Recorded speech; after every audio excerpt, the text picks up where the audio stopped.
بہت بڑا نام ہے، تمام مکاتیب فکر کے نزدیک معتبر نام ہے۔ شاہ ولی اللہ محدث دہلوی فرماتے ہیں میرے والد شاہ عبد الرحیم محدث دہلوی ہر سال حضور کا میلاد کرتے تھے اور اپنی استطاعت کے مطابق لوگوں میں، آنے والوں میں کچھ کھانا بھی تقسیم کرتے ہیں۔ ایک سال حالات اتنے پتلے تھے کہ ان کو میسر نہ تھا کہ لوگوں کو بھرپور کھانا کھلا سکیں، لیکن کہا چلو ناغہ نہ ہو، ایک تسلسل ہے جاری رہے، تو انہوں نے چنے بانٹ دیے بعد میں، لیکن دل میں تشویش تھی کہ اس مرتبہ من کی منشا پوری نہیں ہوئی، تو اسی حالت میں سو گئے، سوئے تو مقدر جاگا، حضور کا دیدار نصیب ہوا، اور جس نے حضور کو خواب میں دیکھا اس نے حضور کو ہی دیکھا۔ من رآنی فی المنام فقد رآنی، فرمایا جس نے مجھے خواب میں دیکھا اس نے مجھے ہی دیکھا۔ فإن الشیطان لا یتمثل بی، شیطان میری مثل ہو ہی نہیں سکتا، خواب میں آ کر بھی حضور کی مثل ہونے کا دعویٰ نہیں کر سکتا، جس نے مجھے دیکھا اس نے مجھے ہی دیکھا۔ اور دوسری بات، حضور جس کے خواب میں آئے قصد، ارادے اور مرضی سے آئے۔ تیسری بات، حضور علیہ الصلوۃ والسلام نے خواب میں کسی کو کچھ عطا کیا تو وہ حقیقت میں عطا کیا۔ ویسے میں خواب میں کسی سے کچھ لیتا ہوں، آپ خواب میں کسی سے کچھ لیتے ہیں یا کسی کو کچھ دیتے ہیں تو وہ محض خواب ہوتا ہے۔ آپ نے کسی سے قرض لینا ہو تو وہ خواب میں آ کے ادا کر دیں، تو صبح اٹھ کے کھاتے سے نام کاٹ دیں گے؟ آپ کہیں گے خواب میں ادا کیا۔ بھوک میں تڑپتے سو گئے، رات عالی نصب ہوٹل سے کھانا کھاتے رہے، صبح بھوک محسوس کریں گے یا نہیں؟ خواب میں کھایا ہے نا۔ وہ کیا کسی نے کہا 100 بار میرے ہاتھوں میں تیرا دامن آیا، جب آنکھ کھلی تو اپنا ہی گرے پان تھا۔ کچھ نہیں ہوتا، خواب محض خواب ہوتا ہے۔ لیکن اگر حضور کسی کو خواب میں کچھ عطا کرے، امام بوصیری سے پوچھو، رات چادر ملتی ہے، صبح اٹھتے ہیں کندھوں پہ موجود ہوتی ہے۔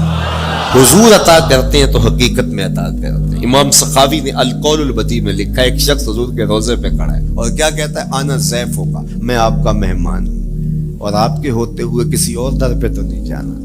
آقا جی میں تیرا ہو کے خیر منگاں در درتا، مریل کتا کیوں اخواواں ایڈے بختاں ورتا۔ جب میں تیری چوکھٹ پہ ہوں تو کسی اور سے کیوں مانگوں؟ اور میرے امام بولے کون دیتا ہے دینے کو منہ چاہیے، دینے والا ہے سچا ہمارا۔ کوئی جھولی میں چند ٹکڑے ڈال بھی دے تو ساری زندگی جتلائے گا۔ اللہ اکبر۔ عارف عبد المتین نے تو قلم توڑ دیا نا۔ اور جتنے بھی سہارے ہیں سبک کرتے ہیں، عزت نفس بڑھاتا ہے سہارا تیرا، ہر آسرا کمزور کرتا ہے لیکن نبی کا آسرا سر بلند کرتا ہے۔ کسی چودھری کا، خان وڈیرے کا مانگت سر اٹھا کے چل سکتے کہ میں فلاں کا مانگت ہوتا ہوں اور جس کو خیرات مدینے کی گلی سے ملی ہو؟ اسی لیے میرے امام نے مشورہ دیا، ٹھوکریں کھاتے پھرو گے ان کے در پہ پڑ رہو، قافلہ تو اے رضا اول گیا آخر گیا۔ وہ کھڑا ہی حضور کے روضے پہ کیا کہتا ہے؟ آنا ضیف ہوگا، میں آپ کا مہمان ہوں اور آپ کے ہوتے کسی اور در پہ جاؤں؟ اللہ اکبر۔ یہ کہتے کہتے آنکھ لگ گئی۔ حضور خواب میں تشریف لائے، دائیں ہاتھ میں روٹی تھی، عطا کرتے میں خود لے لے۔ کہتا میں نے خواب میں کھانا شروع کر دی، ابھی آدھی روٹی کھائی تھی، پوری روٹی نہیں کھائی تھی، آدھی روٹی کھائی تھی کہ میری آنکھ کھل گئی۔ جب آنکھ کھلی تو دوسرا آدھا ٹکڑا میرے ہاتھ میں موجود تھا۔ وہ دیتے ہیں تو حقیقت میں دیتے ہیں۔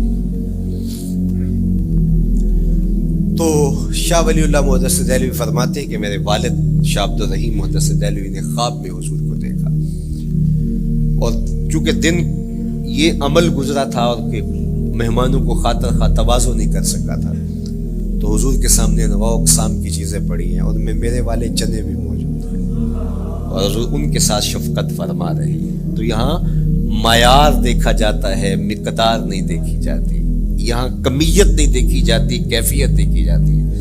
یہاں چہرے اور چہرے کا دل نہیں دیکھا جاتا، یہاں آنے والے کا دل دیکھا جاتا۔ یار چہرہ تو چمکدار تھا، اسی لیے ابو لہب کہتے ہیں نا شعلے کی طرح چمکتا ہوا، لیکن جہنم کا ایندھن بنا، اور کالے رنگ والا، ہونٹ موٹے ہیں، لیکن کعبے کی چھت میں کھڑا اذان دے رہا ہے۔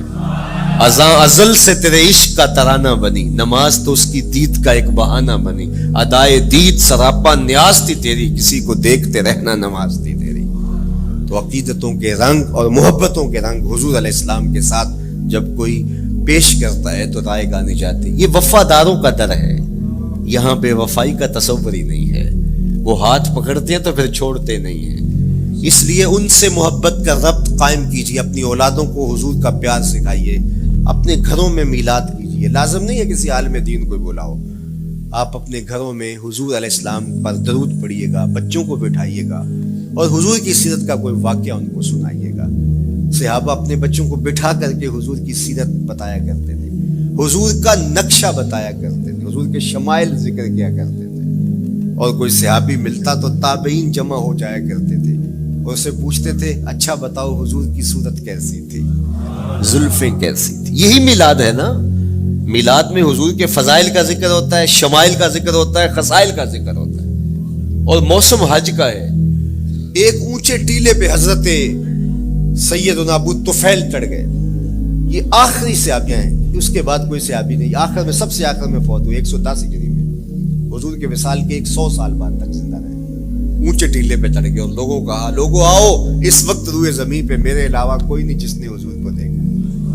بس انہی آنکھوں نے حضور کو دیکھا ہے. کیا ناز ہے. میرے ایک استاد ہوتے تھے سر محمد علی حاشر, اللہ ان کی قبر پہ رحمت نازل کرے. تو وہ بڑے بڑے مشاہیر اہل سخن سے ملے تھے تو وہ بات کرتے تھے. میں مولانا ظفر علی خان کا مصاحب رہا ہوں, میں نے اقبال کو دیکھا ہے. داغ دہلوی نے اپنے شاگردوں سے کہا تھا آنے والی صدیاں تم پہ ناز کریں گی. اے لوگو تم نے داغ کو دیکھا, تم نے داغ سے باتیں کی ہیں. یار جس نے داغ دہلوی کو دیکھا ہے وہ تو ناز کریں, جس نے اقبال کو دیکھا ہے وہ تو فخر کریں, جو مشاہیر اہل سخن کے پاس بیٹھتا رہا ہے وہ تو فخر کریں, اور جس کی آنکھوں نے جمال محمد عربی دیکھا ہے وہ اپنے مقدر پہ ناز کیوں نہ کریں. تو کہا لوگوں آؤ, اس وقت روئے زمین پہ میرے علاوہ کوئی نہیں جس نے حضور کو دیکھا ہو. آؤ مجھ سے حضور کی باتیں سنو. لوگ جمع ہو گئے اور کہا صف لنا رسول اللہ, تم نے حضور کو دیکھا ہے تو بتاؤ حضور کیسے تھے. تو حضرت ابو طفیل نے 3 لفظوں میں حضور کا حلیہ بیان کیا, یاد کر لو. حضرت ابو طفیل نے کہا کان رسول اللہ صلی اللہ علیہ وسلم ابیض ملیحا مقصدا. ایک تو چٹے رنگ کے تھے, ایک تو حضور کا رنگ گورا تھا. دوسری بات ملیحا, حضور کا حسن نمکین تھا. اور تیسرا مقصدا, حضور متوازن تھے, نہ قد لمبا نہ قد پست, سوا صدر والبطن, سینہ اور پیٹ برابر. لیسا بالطویل الممغط ولا بالکثیر المتردد, نہ پست کے عجیب دکھائی دے نہ اتنے لمبے کے عجیب لگے بلکہ درمیانہ قد. لیکن اذا جامع القوم غامرہم, سن لو حضور کا قد تو درمیانہ تھا لیکن جب لوگوں کے درمیان چلتے حضور کے کندھے لوگوں کے سروں سے اونچے دکھائی دیتے. یہ اللہ نے شان دیا. مکھ چند بدر شاہ شانی, متھے چمک دی لاٹ, کالی زلف تے اکھ مستانی.